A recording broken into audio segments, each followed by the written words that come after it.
Hey, Dr. John Finn here. Welcome to the Habit Mechanic podcast. Right now, you can get my new best-selling book, Train Your Brain for the AI Revolution, at tougherminds.co.uk. The digital book, audiobook, and physical book are all available at a special price that you won't find anywhere else. Hello, Habit Mechanics. It's Dr. John Finn here.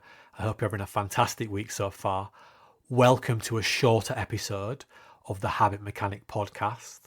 Remember, you can listen to live episodes of the Habit Mechanic podcast inside the Habit Mechanic University app, where you can ask us questions live and we will answer you during the live streamed podcast. Inside the app, you can also access your Habit Mechanic toolkit. You can also watch our live masterclasses and join our live Change Challenge coaching sessions. You can download the app for free. We're coming into we're in the UK, we're in autumn now. I know people are joining us from across the world, but the nights are getting darker. Summer is fading away. And it feels like as we get back into the busyness of life in September, then it's easier for stress to become more overwhelming. And one of the things that I've seen trending this week or last week as well is the increased problems that social media platforms are having in our day-to-day lives. And I want to dig into that in today's session, because as we're going on our journey as habit mechanics, we are going to come up against challenges and difficulties. And if we can understand what they are and why they're problematic and why they stop us being at our best, we've got a better chance of dealing with them. So we'll dig into a little bit of that today in the context of the learning war. As ever, please do join in, ask us questions. We're predominantly here so you can ask us questions in real time. So any questions you've got about the app, equally anything you want to contribute towards the discussion, it'd be fascinating to hear your thoughts. If you are joining us, let us know where you're joining us from. It's just good to get a sense of who's listening. So I'm joined today by my friend and colleague, Andrew Whitelam, and Andrew's going to help us dig into this learning war idea. So how are you doing, Andrew? Yeah, hi there, John. Yeah, great to be here again. I know the learning war is a concept you introduced in the Habit Mechanic book, and you talk about our senses, our attention being literally assaulted, literally attacked by all these different distractions. And social media is just one of them, but nevertheless, a very potent and powerful distraction at that's probably leading the assault. It's the spearhead, to use a military metaphor. And this documentary that's recently shown on the BBC, focused on one social media platform, TikTok. And it's called The TikTok Effect. It's been released, I think, on iPlayer as well, for anybody who wants to catch up with it. I think you saw, at least had an opportunity to see some of it, John. And if anybody thinks the learning war is an exaggeration, or perhaps an exaggerated term, well, this makes it very clear it's not, John. It's very real for many people, isn't it? Yes, and I think slowly but surely, social media and big tech has infiltrated our lives and absolutely conditioned a lot of what we think and do each day. And the government have been and still are very poor at legislating against it. And therefore, they can pretty much do what they want. And we're starting to see some pretty scary consequences of that now. So yeah, it's real, it's here, it's impacting our lives, but it's doing it fairly invisibly. So if we want to get better at managing it for ourselves and for our loved ones, we need to, first of all, be aware of what it is. Yeah, and this documentary I mentioned, The TikTok Effect, as I say, available on BBC iPlayer. I think it was produced by the BBC's disinformation reporter Mariana Spring, which is a new position the BBC have created to reflect the growth in things like social media and the potential social consequences of it. This documentary did show, John, that TikTok wasn't just a distraction. It wasn't problematic in that way. It was actually having real world consequences. It was creating public order problems, disorder in our communities, violence, goodness me, and even some cases, police investigations being interfered with. So real world damaging consequences for sure. Yeah, so it's in the TikTok's case, TikTok is driven by participation. And it's really interesting. I'm searching for the name of the academic. He wrote a book called Influence. And I'll have his books on my shelves here somewhere, but I can't think what he's called. Robert Cialdini, I think, or Cialdini. Big American professor, wrote a book about social psychology, probably in the 80s. And I think he talked about the 7 factors of influence. And I was reading his latest book last summer, and he talked about the next factor that he'd uncovered.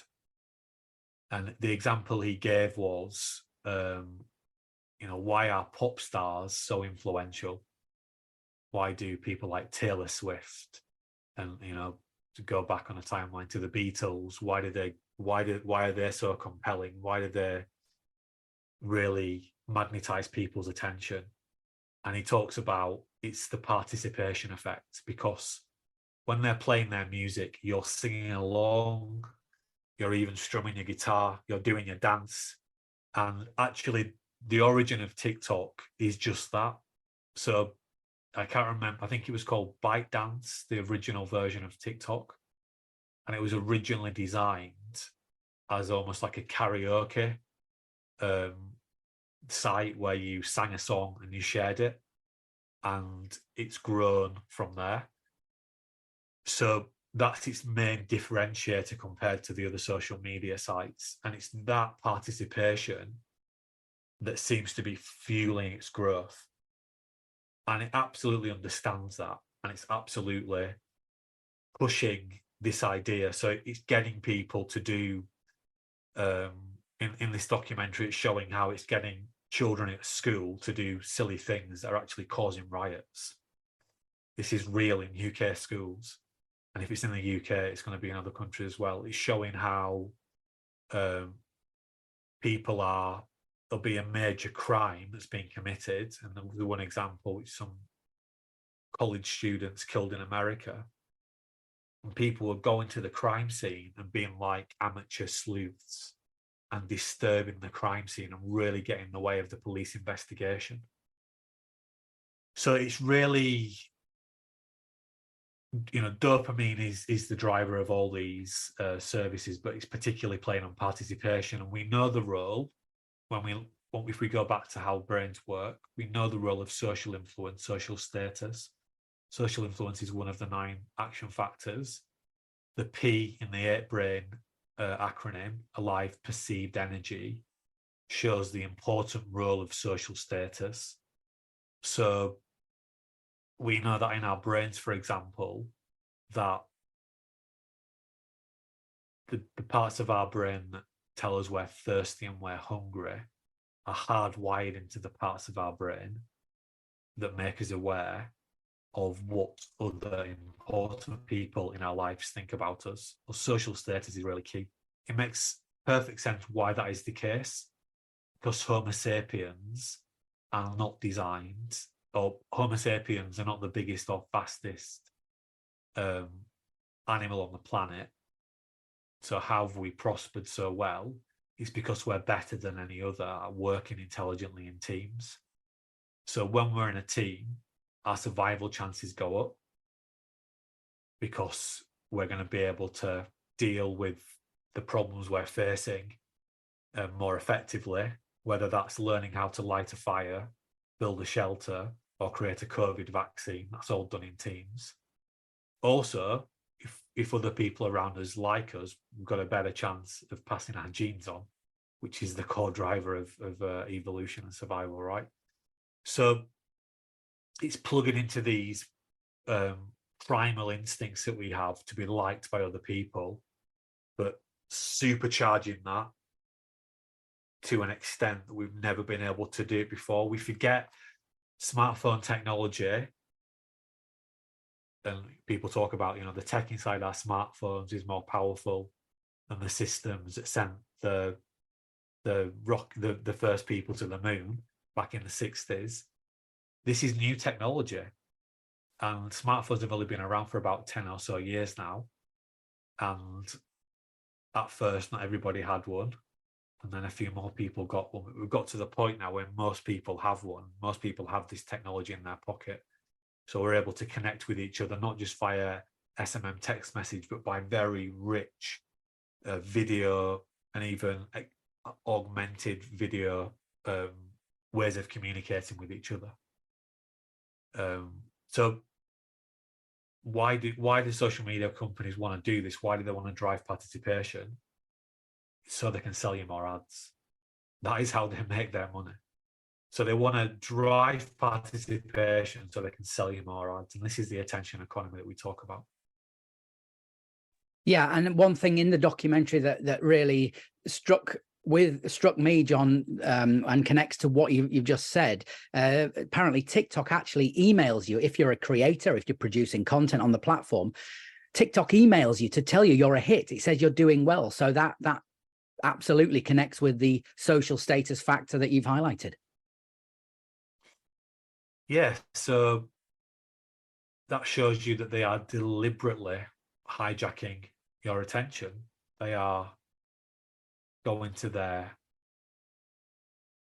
gamification playbook and saying, right, what else can we do to hook these people in, to essentially create more content for our platform, get more people's attention so we can sell them more ads. So yeah, it's real. Do you think the fact that the videos are so short deliberately, there's a TikTok, I suppose, is, if it's known for one thing other than the way we're describing it, it's known for brief videos. Is brevity a factor in making this more addictive for us? Yes, because we have very short attention spans, and I talk in the Habit Mechanic about how our attention spans are shortening. We're in the world of where we're seeing an increased diagnosis of things like ADHD, which I think is a problematic term, but a part of a diagnosis in ADHD would be about, I find it hard to pay sustained attention to things. But this is because we're living in a world where everybody's attention span is shortening, because we are practicing paying attention to shorter form content. So if we think about a long distance runner, so someone who practices running long distances, so they practice running 5 miles. They do that every week. They might do it multiple times a week. And by doing that, their physiology is adapting so that they can run 5 miles. If they then start to shorten their training, and instead of practicing running 5 miles, they practice running 400 meters, their physiology changes and it starts to optimize towards running 400 meters. So that when they then try to run, if they've been doing 400 meter training for a few weeks, a few months, if they then try to run the 5 mile again, guess what? Their 5 mile time isn't as good. It's been reduced because their physiology has changed. This is what's happening to our attention, is that we are practicing, we are being conditioned to practice using our attention in a different way.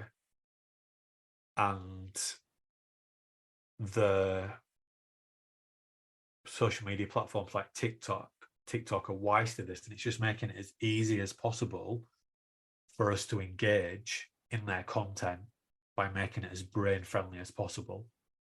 We are designed to save energy. So we're looking for the easiest thing that we can think or do for the biggest reward possible. So people talk about that as, you know, short-term gratification.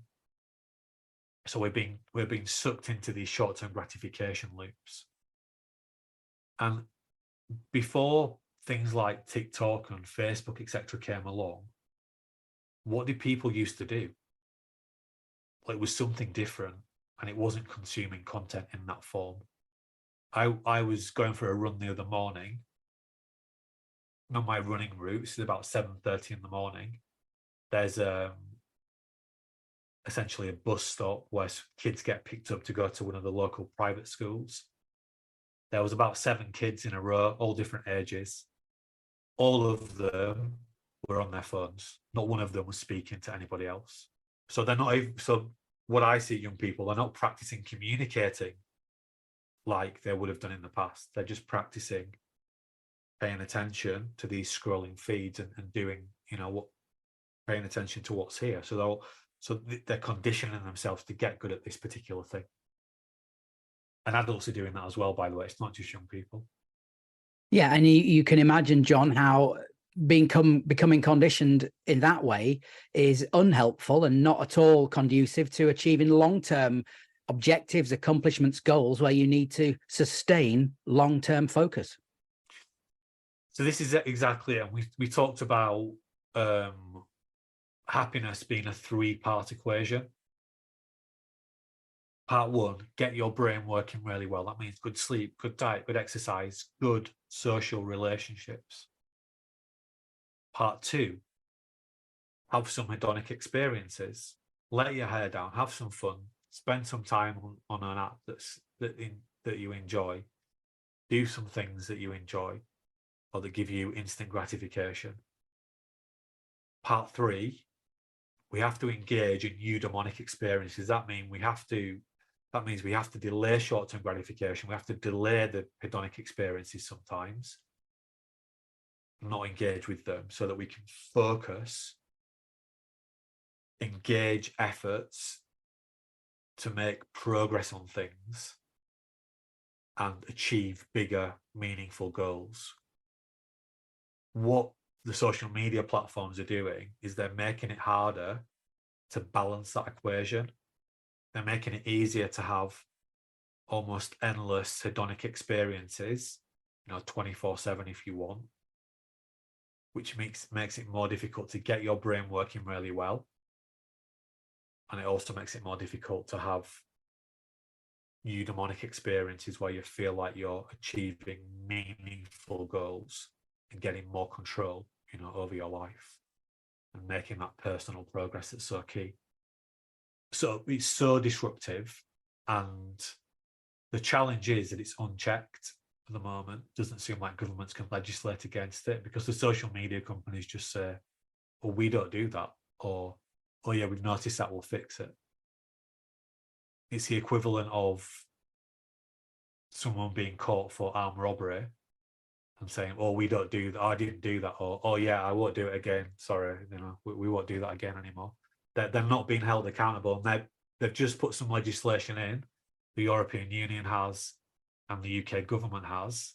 I think the UK government sees the online safety bill, but we haven't seen that enforced yet. So yeah, I think it's really scary. I think it's really, really scary. Yeah, I've not looked at the content of the online safety bill, I'm ashamed to say, but you'd have to imagine that any reasonably effective piece of legislation would have to take into account not only are dangerous ideas being suggested, but the effect that these platforms can have in terms of creating destructive habits is dangerous too. Would you put it in those terms, John? Yeah, it is dangerous. It's destructive for our well-being, for our happiness, for our performance individually and collectively. So it's definitely contributing in a negative way. But no one's intervening, so it's problematic. Yeah, I just going back to the social status element that you talked about, and the insights you shared with us on that. One of the TikTok creators, so-called, in the documentary that they focused on was one of these amateur sleuths, as you rightly put it, and it related to the murders of college students in America. She said, "I have the power to be a journalist now. I have the power." I just wonder if she's getting rewarded by the system saying you're being watched. She feels she's somehow gained in status. Is that part of it too? Yeah, so that's a great example of social status increase. So there's an identity that she perceives to be a valuable identity. I'm a journalist, and then I'm getting more followers, more likes. You know, it's the like button is the most powerful. I saw some research on this the other day. It's the most powerful attention grabber in the modern world. It's the thing that it's that dopamine hit. I remember dopamine is it's an anticipatory reward. So we don't get a dopamine release when the good thing happens. We get the dopamine release in the anticipation of the good thing happening. So when you get that trigger email, keep going, because you're gonna get even more followers. That gives you a dopamine hit. So yeah, it's very, very problematic. How would you advise a family or a young person if they wanted to try and break the TikTok habit? How would you advise them to go about it? Yeah, well, so this is the good news, is that by becoming a habit mechanic, and everyone on the call is on their habit mechanic journey, this is how we counter this stuff and take more control over what we think and do and our habits ultimately. So for me, the first thing is, we can go to the 9 action factors. We've got to create a fam story. We've got to know, what do I want to achieve in my life? What are the things that I want to have and do in the future? And we do that work with very young children. And I don't really see that work being done in education, for example. I don't see that work being done in organizations. You know, you have a performance review, but it's often not connected to big, meaningful fam story type ideas. So in the app, the first thing to do is to make sure that you're building out your long-term and monthly goals. This is in the toolkit section of the app. And also then start to create your daily and weekly goals. So you've got that timeline. These are the types of things I want to be achieving in the future. This is what this means, that today I need to be focusing on these things. Then what you can do is analyze your habits. So you can use the habit metric tools just to start thinking about, well, what are the things that you're doing every day that are helping you, or that are going to help you to achieve those big and meaningful goals, but also what's getting in the way of you doing that. And then you can target one unhelpful or destructive habit that you want to work on, and you can start to create a plan to help you to do that. So if it's the case that I want to use my social media less often because I need to focus on, if we take that family example, I want to focus on my GCSEs, or if we take an adult example, I want to get that next job promotion. What I might start doing is I might start to use the willpower story tool. A lot of what's in the willpower story is structured into the daily and weekly goals section of the app. The first thing that I might want to do to really nail a willpower story is to understand my activation levels.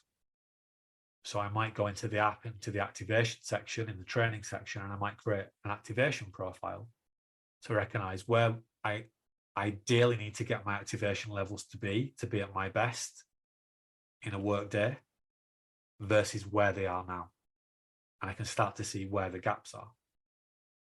Then what I might do is I might think about, list down all the jobs that I need to do this week.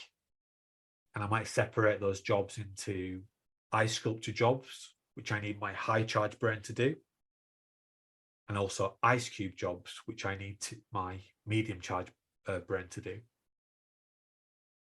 And I might put a time commitment next to each of those jobs I need to do, so I can get a real clear sense of the time commitment needed to do these things. And then what I might need to do, or what I might do, is put a priority number next to each of the jobs, so that I put the highest priority ones at the top of the list, the lowest ones at the bottom. And then what I can do is I can use the willpower story framework. And just to take a step backwards, in the daily and weekly goal setting section of the app, you can associate brain states, you can associate time commitments, etc. But then every day, what I might do, like I have just done here, is I just draw a timeline and I write down the jobs that I'm going to do that day, when I'm going to do them. And you package this in with your, so my T plan every day is to do a willpower story in the working week. So we start to use these long-term, weekly and daily tools that we have in the Habit Mechanic toolkit to help us to recognize the things that we want to do, and also to give ourselves a better chance of doing the things that we want to do, getting our attention onto where we want to get our attention. So that's going to start to break the habit of checking social media. And within our willpower story, you might recognize, well, wait a minute, I need to turn my phone off there in that period. I need to delete that app from my phone because it's not helping me to achieve my goals. So we've got a systematic end-to-end approach that we can use to help us to build better habits in these areas. Yeah, and I think, I don't know if you'd say one thing as we come to the close of the half hour, John, these apps, the effect they have, platforms like TikTok is so powerful. It is an assault on our senses, and it's right to describe the context we're in modern society as a learning war. Would you say that people should at least cut themselves some slack for developing these destructive habits, because such is the power of the assault on their senses? Yes. However, we have to go back to that question. How well did you do your best to be at your best? And if you give yourself a 6, don't worry about that. That's kind of cutting yourself some slack in the sense of, well, I'm not going to be perfect all the time. But the key thing is, if you're at a 6 today, or you were a 6 yesterday, what can you do to do a little bit better today? The social media companies do not care about you. They do not care about your well-being, your happiness, your performance. All they're interested in is your attention, and telling their customers, who are big corporate companies that are trying to sell you goods, telling them how many eyeballs they have in their platforms and why their marketing fees are justified. So if you want to be at your best, you've got to take personal responsibility for it. And that doesn't mean you need to be perfect all the time. In fact, it probably means we never will be perfect. It just means we need to be proactive in doing intelligent self-watching, having a clear aim, and then creating that habit building plan that's going to give us the best chance of doing more and thinking more of the things that are going to help us to be at our best today and tomorrow and so on. So that means that we're going to be getting better at destroying our destructive habits and building more super habits. If it's perhaps a difficult question to answer, John, but if you had one message for legislators in the UK, in Europe, perhaps in the US, who start to think about what they can do on a broader scale to combat the effects these platforms are having, what might that be? Don't be scared to close them down. Don't be scared to ban them from your territory if they're stepping over the line. I think there needs to be a line drawn in the sand now, to say, in our region, these are the rules, and if your platform is not obeying the rules, then there's no space for your platform here. And I think that's the only way to make these organizations seriously think about what they're doing, some of the damaging things that they're doing. Well, I have to say, I personally agree with you, John. And when we've seen police investigations into the disappearances of people disrupted, when we've seen police investigations into murders disrupted, when we've seen public disorder, people might say that the latter was caused by things like alcohol. But when it can be traced to social media platforms, I think what you've said, John, has to be taken very, very seriously indeed. And to me, it seems absolutely appropriate to suggest something like that. So let's hope we've given people food for thought in this Change Challenge coaching session.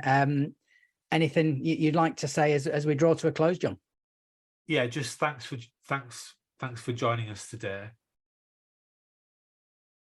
Remember, the calendar is our best friend as habit mechanics, because it allows us to focus on the day, the week, the month, and the year.